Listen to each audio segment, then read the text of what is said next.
ओम श्री गणेशाय नमः। श्री शिव महापुराण रुद्र संहिता सृष्टि खंड 7वां अध्याय। इस अध्याय में हम जानेंगे भगवान विष्णु की नाभि से कमल का प्रादुर्भाव, शिव इच्छा से ब्रह्मा जी का उससे प्रकट होना, कमल नाल के उद्गम का पता लगाने में असमर्थ ब्रह्मा का तप करना, श्री हरि का उन्हें दर्शन देना, विवादग्रस्त ब्रह्मा विष्णु के बीच में अग्नि स्तंभ का प्रकट होना तथा उसके ओर छोर का पता न पाकर उन दोनों का उसे प्रमाण करना। ब्रह्मा जी बोले, हे देवर्षि, जब नारायण देव जल में शयन करने लगे उस समय उनकी नाभि से भगवान शंकर की इच्छा से सहसा एक विशाल तथा उत्तम कमल प्रकट हुआ। उसमें असंख्य नाल दंड थे। उसकी कांति कनेर के फूल के समान पीले रंग की थी तथा उसकी लंबाई और ऊंचाई भी अनंत योजन थी। वह कमल करोड़ों सूर्यों के समान प्रकाशित, सुंदर, संपूर्ण तत्वों से युक्त, अत्यंत अद्भुत, परम रमणीय, दर्शन के योग्य तथा सबसे उत्तम था। तत्पश्चात कल्याणकारी परमेश्वर सांबे सदा शिव ने पूर्ववत प्रयत्न करके मुझे अपने दाहिने अंग से उत्पन्न किया। हे मुनि, उन महेश्वर ने मुझे तुरंत ही अपनी माया से मोहित करके नारायण देव के नाभि कमल में डाल दिया और लीला पूर्वक मुझे वहां से प्रकट किया। इस प्रकार उस कमल से पुत्र के रूप में मुझ हिरण्यगर्भ का जन्म हुआ। मेरे 4 मुख हुए और शरीर की कांति लाल हुई। मेरे मस्तक त्रिपुंड की रेखा से अंकित थे। हे तात, भगवान शिव की माया से मोहित होने के कारण मेरी ज्ञान शक्ति इतनी दुर्बल हो रही थी कि मैंने उस कमल के अतिरिक्त दूसरे किसी को अपने शरीर का जनक या पिता नहीं जाना। मैं कौन हूँ, कहाँ से आया हूँ, मेरा कार्य क्या है, मैं किसका पुत्र होकर उत्पन्न हुआ हूँ और किसने इस समय मेरा निर्माण किया है। इस प्रकार संशय में पड़े हुए मेरे मन में यह विचार उत्पन्न हुआ, मैं किस लिए मोह में पड़ा हुआ हूँ। जिसने मुझे उत्पन्न किया है उसका पता लगाना तो बहुत सरल है। इस कमल पुष्प का जो पत्र युक्त नाल है उसका उद्गम स्थान इस जल के भीतर नीचे की ओर है। जिसने मुझे उत्पन्न किया है वह पुरुष भी वही होगा, इसमें संशय नहीं है। ऐसा निश्चित करके मैंने अपने को कमल से नीचे उतारा। हे मुनि, उस कमल की एक एक नाल में गया और सैकड़ों वर्षों तक वहां भ्रमण करता रहा। कहीं भी उस कमल के उद्गम का उत्तम स्थान मुझे नहीं मिला। तब पुनः संशय में पड़कर मैं उस कमल पुष्प पर जाने के लिए उत्सुक हुआ और हे मुनि, नाल के मार्ग से उस कमल पर चढ़ने लगा। इस तरह बहुत ऊपर जाने पर भी मैं उस कमल के कोष्ठ को न पा सका। उस दशा में मैं और भी मोहित हो उठा। मुझे नाल मार्ग से भ्रमण करते हुए पुनः सैकड़ों वर्ष व्यतीत हो गए, किंतु उसका कोई पता न चल सका। तब मैं मोहित, किंग कर्तव्य विमूढ़ होकर एक क्षण वहीं रुक गया। हे मुनि, उस समय भगवान शिव की इच्छा से परम मंगलमयी तथा उत्तम आकाशवाणी प्रकट हुई, जो मेरे मोह का विध्वंस करने वाली थी। उस वाणी ने कहा, तप तपस्या करो।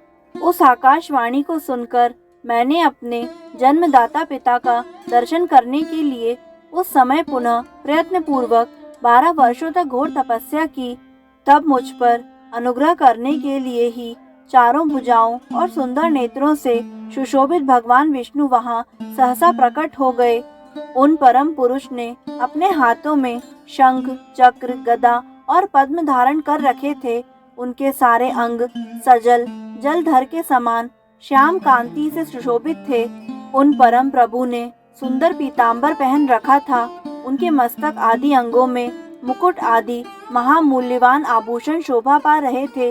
उनका मुखारविंद प्रसन्नता से खिला हुआ था। मैं उनकी छवि पर मोहित हो रहा था। वे मुझे करोड़ों कामदेवों के समान मनोहर दिखाई दिए।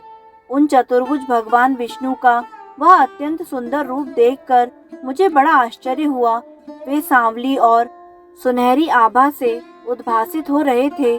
उस समय उन सदसत्व स्वरूप सर्वात्मा महाबाहु नारायण देव को वहां उस रूप में अपने साथ देखकर मुझे बड़ा हर्ष हुआ।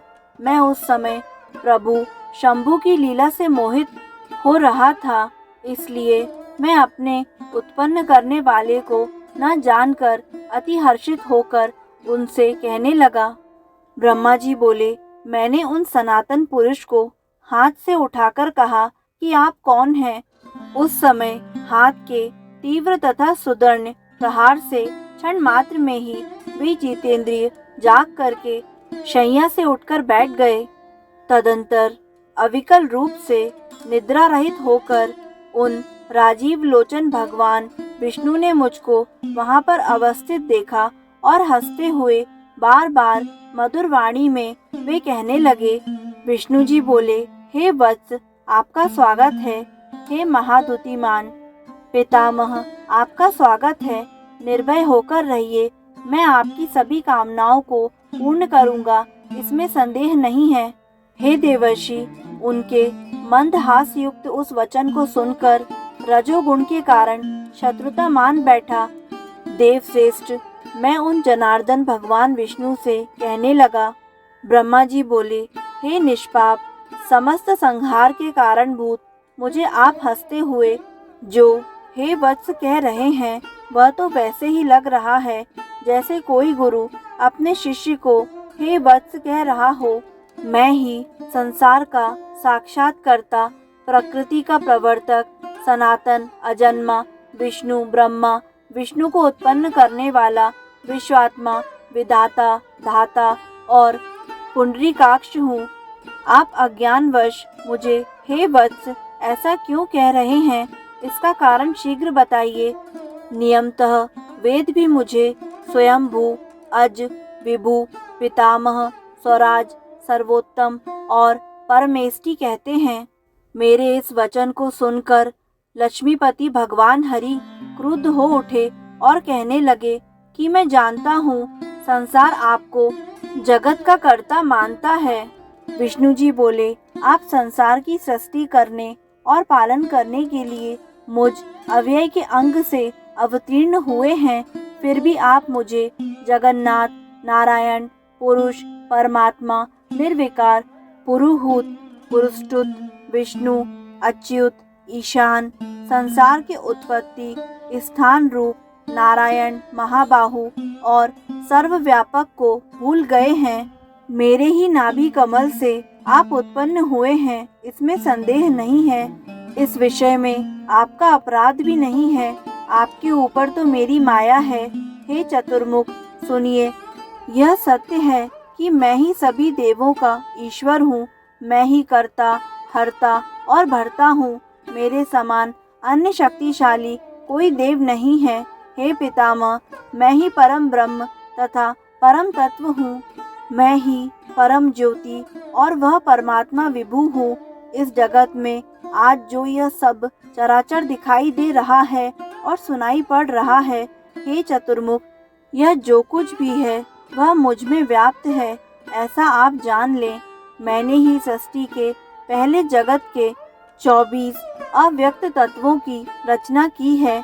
उन्हीं तत्वों से प्राणियों के शरीर धारक अणुओं का निर्माण होता है और क्रोध, भय आदि षड गुणों की सृष्टि हुई है। मेरे प्रभाव और मेरी लीला से ही आपके अनेक अंग हैं। मैंने ही बुद्धि तत्व की सृष्टि की है और उसमें 3 प्रकार के अहंकार उत्पन्न किए हैं।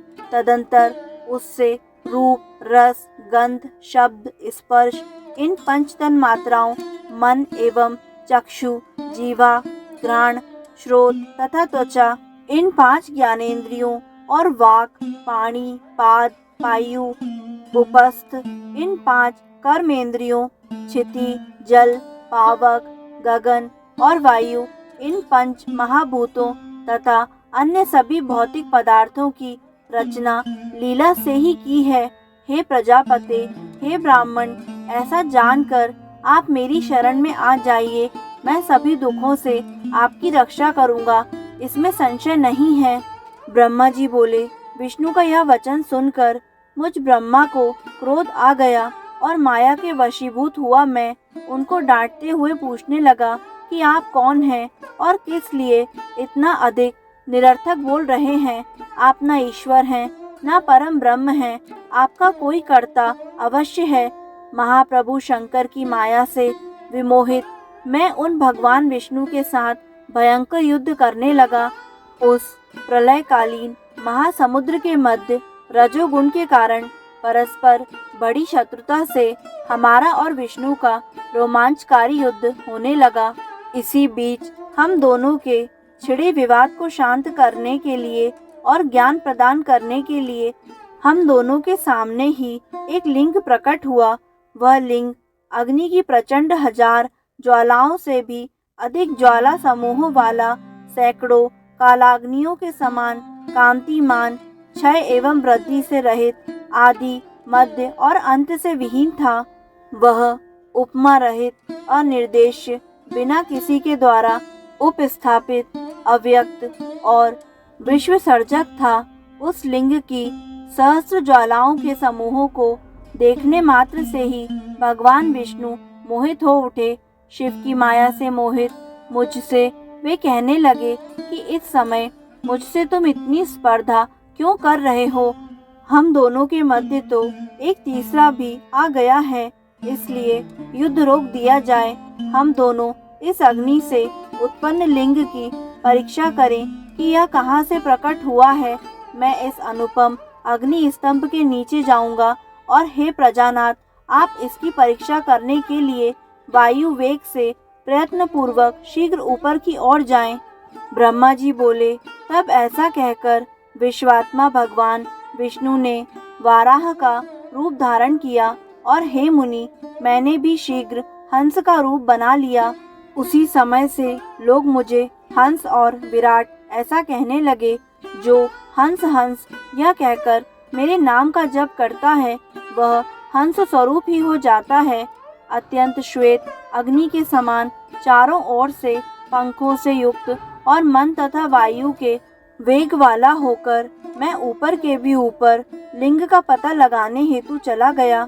उसी समय विश्वात्मा नारायण ने भी अत्यंत श्वेत स्वरूप धारण किया। 10 योजन चौड़े, 100 योजन लंबे, मेरु पर्वत के समान शरीर वाले, श्वेत तथा अत्यंत तेज दाढ़ों से युक्त, प्रलयकालीन सूर्य के समान कांतिमान, दीर्घ नासिका से सुशोभित, भयंकर गुर्र गुर्र की ध्वनि करने वाले, छोटे छोटे पैरों से युक्त, विचित्र अंगों वाले, विजय प्राप्त करने की इच्छा से परिपूर्ण, दृढ़ तथा अनुपम वाराह का स्वरूप धारण करके वे भगवान विष्णु भी अत्यंत वेग से उसके नीचे की ओर गए। इस प्रकार रूप धारण कर भगवान विष्णु 1000 वर्ष तक नीचे की ओर ही चलते रहे। उसी समय से पृथ्वी आदि लोकों में श्वेत वाराह नामक कल्प का प्रादुर्भाव हुआ। हे देवर्षि, यह मनुष्यों की काल गणना की अवधि है। इधर अत्यंत तीव्र गति से नीचे की ओर जाते हुए महातेजस्वी विष्णु बहुत प्रकार से भ्रमण करते रहे, किंतु महावाराह रूपधारी विष्णु उस ज्योतिर्लिंग के मूल का अल्प भाग भी न देख सके। हे अरिसूदन, तब तक मैं भी उस ज्योतिर्लिंग के अंत का पता लगाने के लिए वेग से ऊपर की ओर जाता रहा। यत्न पूर्वक उस ज्योतिर्लिंग के अंत को जानने का इच्छुक मैं अत्यंत परिश्रम के कारण थक गया और उसका अंत बिना देखे ही थोड़े समय में नीचे की ओर लौट पड़ा। उसी प्रकार सर्वदेव स्वरूप महाकाय कमल लोचन भगवान विष्णु भी थकान के कारण ज्योतिर्लिंग का अंत देखे बिना ही ऊपर निकल आए। शिव की माया से विमोहित विष्णु आकर मेरे साथ ही भगवान शिव को बार बार प्रणाम करके व्याकुल चित्त से वहां खड़े रहे। पृष्ठ प्रदेश की ओर से पार्श्वों की ओर और आगे की ओर से परमेश्वर शिव को मेरे साथ ही प्रणाम करके विष्णु भी सोचने लगे कि यह क्या है। वह रूप तो अनिर्देश्य, नाम तथा कर्म से रहित, अलिंग होते हुए भी लिंगता को प्राप्त और ध्यान मार्ग से अगम्य था। तदंतर अपने मन को शांत करके मैं और विष्णु दोनों शिव को बार बार प्रणाम कर कहने लगे, हे महाप्रभु, हम आपके स्वरूप को नहीं जानते, आप जो हैं वही हैं, आपको हमारा नमस्कार है। हे महेशान, आप शीघ्र ही हमें अपने स्वरूप का दर्शन कराएं। हे मुनि श्रेष्ठ, इस प्रकार अहंकार से आविष्ट हुए हम दोनों को वहाँ नमस्कार करते हुए सैकड़ों वर्ष बीत गए। इस प्रकार श्री शिव महापुराण के अंतर्गत द्वितीय रुद्र संहिता के प्रथम खंड में सृष्टि उपाख्यान का विष्णु ब्रह्मा विवाद वर्णन नामक 7वां अध्याय पूर्ण हुआ। दोस्तों, आपको यह अध्याय सुनने में कैसे लग रहे हैं? कृपया अपने विचार हमें कमेंट के माध्यम से अवश्य बताएं और आगे आने वाले सभी अध्यायों को निरंतर सुनने के लिए हमारे YouTube चैनल आध्यात्मिक कथाएं को लाइक करें, सब्सक्राइब करें और बेल आइकन पर प्रेस करें ताकि आगे आने वाली सभी वीडियो की जानकारी आपको निरंतर मिलती रहे। धन्यवाद।